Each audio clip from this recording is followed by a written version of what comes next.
Halo, selamat siang. Salam sejahtera untuk kita semua.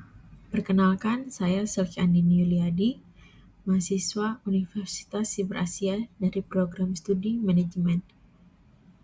Dalam presentasi ini, saya akan membahas topik mengenai kondisi hubungan industrial di Indonesia, khususnya di sektor perbankan, dengan fokus isu PHK massal dan perselisihan hubungan kerja yang terjadi akibat transformasi digital dan efisiensi operasional.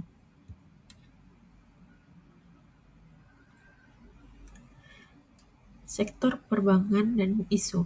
Sektor perbankan saat ini sedang mengalami perubahan besar. Digitalisasi dan perubahan perilaku nasabah telah mendorong banyak bank untuk menutup cabang fisik dan mengalihkan layanan ke platform digital. Akibatnya terjadi pengurangan jumlah kantor cabang secara signifikan.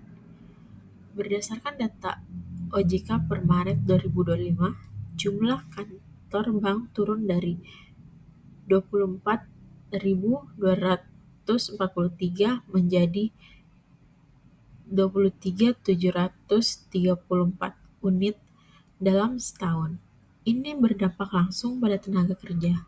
Banyak karyawan kehilangan pekerjaan atau mengalami mutasi paksa tanpa negosiasi yang layak.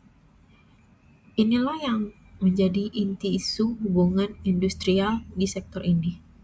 Perselisihan hubungan kerja dan potensi PHK massal yang masih membayangi para pekerja bank di Indonesia. Data nyata dan fakta. Data menunjukkan bahwa lebih dari 500 cabang bank ditutup sepanjang tahun 2024 hingga 2025. Himpunan Bank Milik Negara menutup sekitar 275 cabang.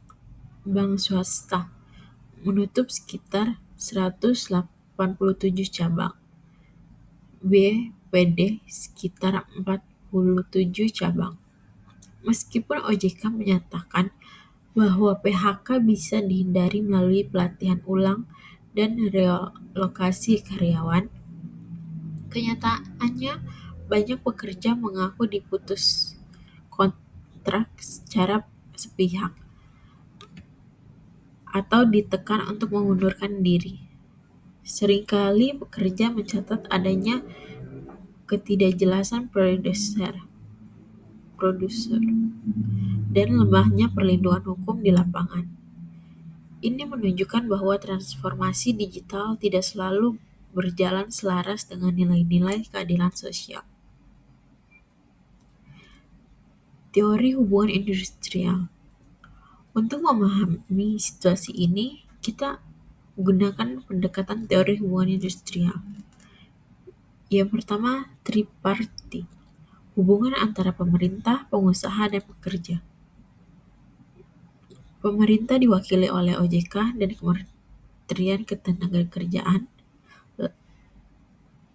Yang kedua, pengusaha dapat pihak manajemen bank.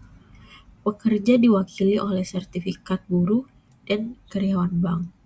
Yang kedua, negosiasi kolektif. Dalam banyak kasus, PHK dilakukan tanpa perundingan yang adil. Ini menunjukkan lemahnya posisi tawar buruh. Yang ketiga, hukum ketenagakerjaan. Dalam konteks ini, PP nomor 6 tahun 2025 tentang jaminan kehilangan pekerjaan atau JKP menjadi relevan.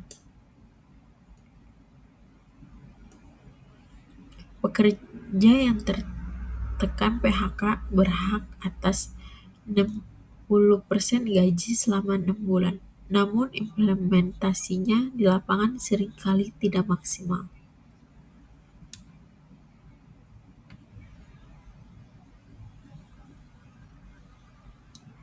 Dampak terhadap bisnis. Isu PHK massal ini berdampak luas bagi perusahaan. Yang pertama, penghambatan biaya jangka pendek. Yang kedua, namun juga kehilangan talenta berpengalaman, melanjutkan citra merek jika terjadi konflik terbuka. Bagi perusahaan, menurunnya pendapatan, gangguan psikologis, ketidakpastian masa depan. Bagi masyarakat luas, berkurangnya layanan langsung, terutama di daerah rural. Melemahnya ekonomi lokal akibat daya beli menurun. Strategi penyelesaian konflik. Lalu bagaimana solusinya? Berikut beberapa strategi penyelesaian konflik yang bisa diterapkan. Yang pertama, pelatihan ulang dan relokasi internal. Bank wajib menyediakan program returning digital untuk pegawai agar mereka bisa beradaptasi. Yang kedua, negosiasi bersama dan transparan. Sertifikat Serikat pekerja harus dilibatkan dalam pengambilan keputusan restrukturisasi. Yang ketiga, penerapan program JKP secara efektif. Pemerintah harus memastikan hak pekerja terpenuhi dan ada sistem laporan pelanggaran. Yang keempat, transparansi atau CSR sosial. Bank harus membuat laporan dampak sosial atas kebijakan PHK-nya kepada publik dan OJK. Semua langkah ini bertujuan agar hubungan industrial berjalan harmonis meskipun perusahaan bertransformasi. Rekomendasi. Dari analisis di atas, saya menyampaikan beberapa rekomendasi. Pemerintah perlu memperkuat pengawasan implementasi digitalisasi agar tidak mengorbankan pekerjaan. Bank harus menjadi pekerja sebagai bagian dari strategi transformasi, bukan hanya objek efisiensi. Serikat pekerja perlu dilatih dalam digital labor advocacy agar tetap relevan di era digital. Komunikasi triparti harus lebih intensif untuk mencegah konflik mendalam. Digitalisasi adalah keniscayaan, namun harus disertai perlindungan tenaga kerja yang adil dan martabat. Sebagai penutup, kita memahami bahwa hubungan industrial di sektor perbankan Indonesia sedang diuji oleh era digitalisasi. Efisiensi emang penting, tapi jangan sampai mengorbankan hak-hak pekerja. Dibutuhkan komitmen bersama antara pemerintah, pengusaha, dan pekerja untuk menciptakan hubungan industrial yang berkelanjutan, harmonis, dan berkeadilan. Sekian presentasi dari saya. Terima kasih.